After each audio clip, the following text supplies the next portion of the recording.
Hi guys, in this tutorial I'm going to talk about how to edit a student essay when it's been shared with you through Google Docs.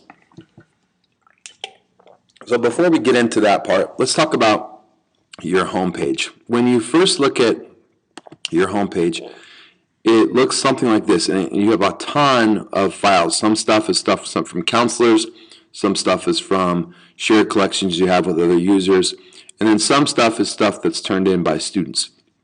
So what you really may want to think about is organizing your collections. And so what I like to do is just create new folders.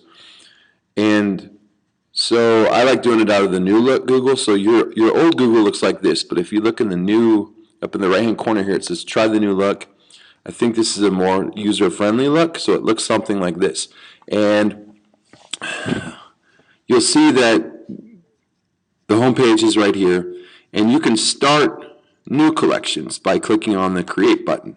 By creating a collection, it adds a folder to your list, and you can call it whatever you want to call it. So let's just call this sample folder, hit OK, and there it pops up. So let's look at some actual student essays. So the last assignment that I had students share with me is this cultural history essay project. And let's just click on the first one that's up here on street performance. So in pops up this young lady's paper, and so there's a title and so on. The most student-friendly way to make edits on a paper is to pick your own color. So I like to do mine in blue. Actually, for this essay, I need to do it in a different color. So and I'll explain when I get down there. So I'm going to do mine in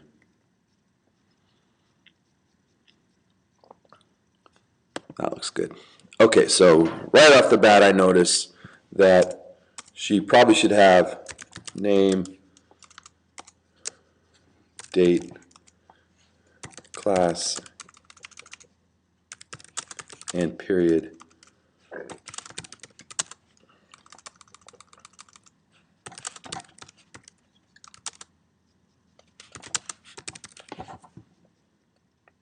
And then make a little note here. Make sure it doesn't snap back to my other color.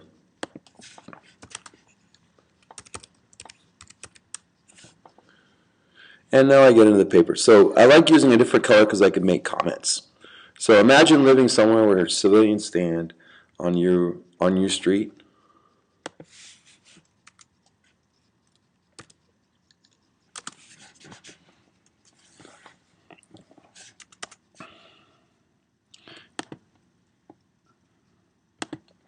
On your street, flailing their hands up and down on a wooden object, creating loud noises. So where this might sound like an interesting hook, it also may need some more descriptive sentence. So I might want to add a comment in here.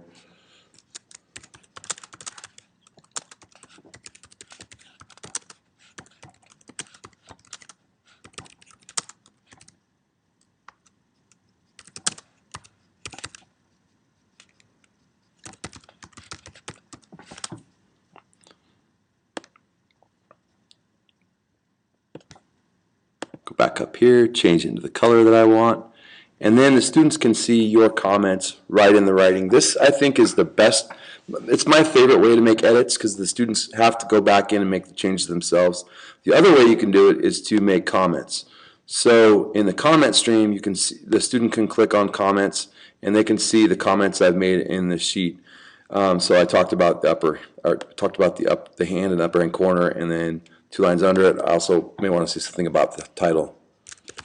Have you thought about?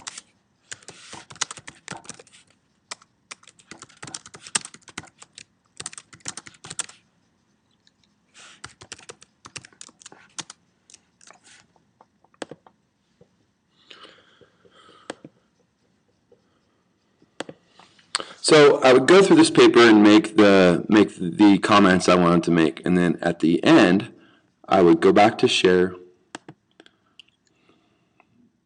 and I could, any changes that I make and I finish with, she will be able to see when she opens her paper up.